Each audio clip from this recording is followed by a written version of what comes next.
السلام عليكم ورحمة الله وبركاته. نصلي ونسلم على سيدنا محمد أشرف الخلق صلى الله عليه وسلم، وندعو الله أن يرفع البلاء والغلاء وفيروس كورونا عن مصر وعن جميع الدول الإسلامية في مشارق الأرض ومغاربها.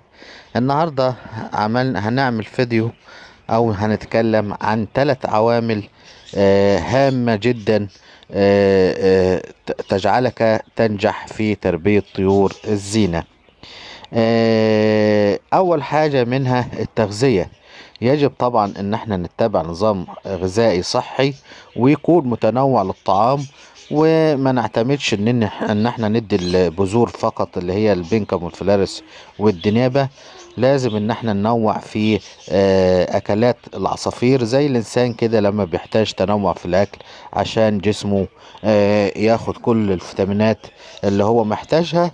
فالعصفور في البرية طبعا ربنا سبحانه وتعالى مديله كل حاجة ومعرف كل حاجة ياكلها مفيدة ليه. لكن انت في الحبس يا دوبت انك انت مثلا ما بياكلش غير الحياة اللي انت بتديها له. فلازم تعمل تنوع في الطعام.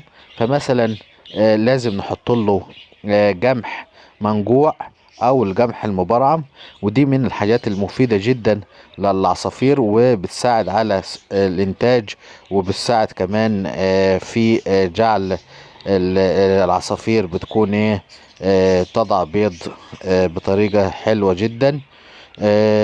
وخلطة البيض، ونعمل خلطة بيض مسلوق، ودي مصدر هام جدا للبروتين.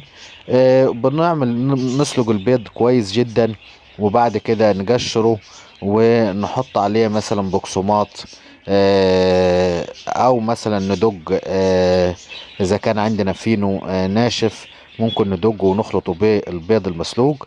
فدي من اهم والعناصر الهامة جدا لتربية العصافير اللي هتفيد العصفور، وخاصة اذا كان العصافير دي منتجة او عندها فراخ صغيرة. نديلهم مثلا مرتين في الاسبوع او 3 مرات في الاسبوع اللي هو خلطة البيض المسلوق دي، فبتساعد على نمو العصفور بصورة كبيرة جدا، وبتمدهم بجميع التغذية، لان معروف سبحانه وتعالى ان البيضة فيها اغلب الاغذية الهامة لتربية ونشاط العصافير.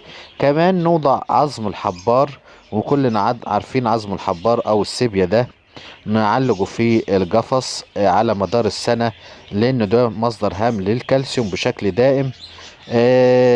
وكمان ان احنا لما ممكن نحط بعض الخضروات او الفاكهة، لكن بعض الخضروات او الفاكهة دي نتجنب وضعها في حالة اذا كان الفراخ او العصفور يكون مثلا لسه فاجش صغير. ما نحطلوش غير بعد 15 يوم من فقس هذه العصافير عشان تمنع اصابته بالاسهال. وطبعا ما نحطش كل يوم هذه الخضروات والفاكهة، نحطها مثلا مرتين في الاسبوع مثل الجرجير والخيار، واذا كان في تفاح ممكن، او في برتقال برضو ممكن.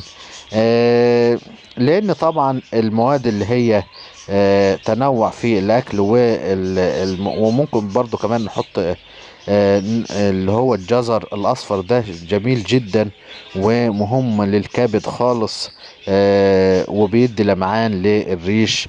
وطبعا كل ما ننوع في هذه الاطعمة بيعطي للطار نشاط، وبيعطي للون الجميل طبعا لريش العصفور، وبيحفزوا على الانتاج. دي كده يبقى احنا خلصنا اول بند اللي هو التغذية. تاني حاجة النظافة. طبعا النظافة دي، نظافة الاقفاص ومستلزمات الطيور تعتبر امر هام جدا، وهي من العوامل الوقائية من الامراض، وخاصة الفاش والاسهالات والحياة اللي هي زي كده. ليه؟ لما احنا لما بنسيب عدم نترك اللي هو العصفور بدون نظافة بياكل من الفضلات بتاعته، وبيزود طبعا ده في احتمال اصابة العصفور ببعض الامراض اللي هي مثلا الاسهالات، ودي من اخطر الامراض اللي هي بتصيب العصفور. فلازم طبعا احنا نغسل المشربيات والمأكليات والمزاجي غسل نظيف، ونغير المية كل يوم ونغسلها ونبدلها يوميا. والأرضية طبعا، ويفضل ان انا لما اجي اربي فيه قفص ما يكون ليه سلك وبعدين درج. يعني ما يبقاش الدرج مباشرة على اللي بتنزل فيه الفضلات، يكون فيه عازل اللي هو السلك القفص ابو سلك عازل، وتحتيه درج ممكن تسحب وتنظف فيه الفضلات جوه افضل طبعا، لان هي بيمنع ان العصفور يلتصق بفضلاته او ياكل منها. يبقى النظافة طبعا قلنا من أهم الحياة ومن أهم العوامل. هيجي البند الثالث اللي هو الجو المناسب والمكان المناسب. كان في أخت من الأخوات صديقة لنا في على القناة، فسألتني وتقول لي إن أنا كان عندي مربية عصافير في المطبخ. وطبعا كل ما بيفقش والعصفوره بتبيض وبتطلع وبتفقش، بس العصافير بيموتوا. فقلت لها طبعا ان دي المكان اللي هو غير مناسب، اللي هو المطبخ طبعا مكان غير مناسب للتربية. ليه طبعا مكان غير مناسب للتربية؟ لانك انت طبعا في المطبخ اولا بيكون دخول المطبخ و يعني مش حاجة يعني هادية يعني، او مكان هادئ، لانك انت طبعا بتحتاج انك انت تعمل اكل وشرب ومش عارف ايه. فطبعا دخول وطلوع في المطبخ كتير بيؤدي الى العصفور طبعا بيتجلج وما بيحسش بالامان، فممكن حتى يموت حتى اولاده بعد الفقس او يترك البيض بعد الفقس.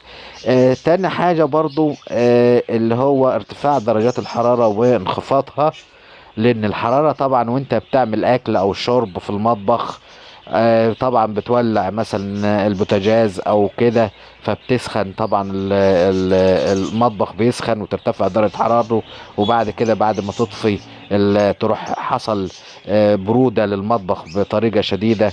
فطبعا ده بيؤدي الى فطبعا ده بيؤدي الى ايه؟ موت العصافير الصغيرة اللي هي لسه فاكسة، او بيؤدي الى موت الجنين كمان داخل البيضة، وممكن يتسبب في امراض كبيرة.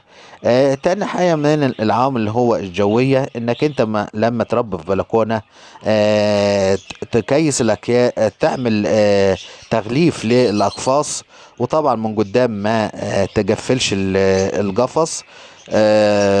وتكيسه طبعا او تقفله بمشمع بلاستيك يكون شفاف عشان ندخلهم الاضاءة، وما بتغطيش مثلا بقماش وتشيله في الصبح، لان كده كده بيعرض العصفور لتيارات هوائية بالنسبة لفصل الشتاء، وخصوصا ان احنا دخل علينا الشتاء. وانا عملت فيديو ازاي نتجنب البرد في فصل الشتاء.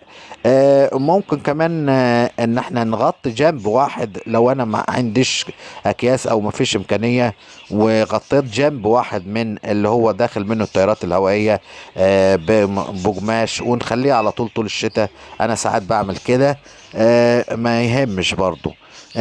لكن انك انت تغطيه وتاني يوم في الصبح تشيله، هو ده الخطأ.